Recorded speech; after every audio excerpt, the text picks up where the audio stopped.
Hello বন্ধুরা, তোমরা সবাই কেমন আছো? আশা করছি তোমরা সবাই ভালো আছো, আর আমিও ভালো আছি তোমাদের ভালোবাসায়। তো আরপিতাস ব্লগ চ্যানেলে তোমাদের জানাই অনেক ওয়েলকাম আর অনেক ভালোবাসা। তো আমার ভিডিওটা আমি দেখো আজকে শুরু করতে একটু দেরি হয়ে গেছে। ভিডিওটা সকাল থেকে কোনো ক্লিপই নেওয়া হয়নি, তো একটু বেলার দিকে আমাদের করেছিল গাজরের হালুয়া।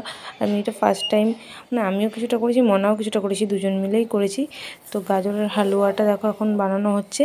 তো তারপরে খেয়ে টেস্ট করে তোমাদের বলবো কেমন হয়েছে। তারপরে যাব স্নান টান করে, দুপুরে রান্না বান্না করতে হবে সেজন্য।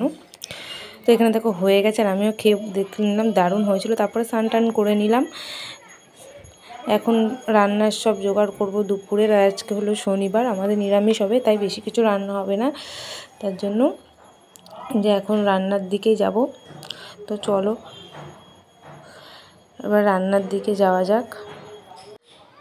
তো চলো রান্না বান্নাটা তাড়াতাড়ি সেরে নিই, কারণ দুপুরে রান্না বান্নার পরে আর খাওয়া দাওয়ার পরে বিকেলে যাবো একটু গঙ্গার ধারে ঘুরতে, যেহেতু এখন কাজ নেই তাই যাওয়া হয়। আর দুপুরে রান্নাও হয়ে গেছে আমাদের। এখানে করেছিলাম সিম বাটা, আর এখানে হয়েছিল সয়াবিন আলুর তরকারি, আর এখানে ছিল দেখো আলুর দম, আর এটা হলো গাজর আলু ভাজা, আর এখানে আছে টমেটো দিয়ে পেঁপে দিয়ে ডাল। তো চলো খাওয়া দাওয়া করে নিই। হয়ে গেছে, চলো এখন খাওয়া দাওয়া করে নিই। এখন হচ্ছে 3টে, খেয়ে দিই, আবার বিকেলে তোমাদের সাথে কথা হয়। তো বিকেলবেলা দেখো চলে গেছিলাম একটু গঙ্গার ধারে। যাওয়ার সময় রাস্তায় পেয়েছিলাম আচার। তো ছোটোবেলায় আচার কতই না খেয়েছি, এখন আর না দেখা যায় রাস্তায়, না বেরোনো হয়, না খাওয়া হয়। আর এখন দেখো 10 টাকার কইটুকু তো প্যাকেট নিয়ে চলে যাচ্ছিলাম, কারণ মাঠে গিয়ে বসে বসে খাবো। তো এটা ছিল চালতার আচার। তো আমার ভিডিওটা আমি এখানেই শেষ করছি। রাতের খাওয়া দাওয়া হয়ে গেছে, গুড নাইট সবাইকে।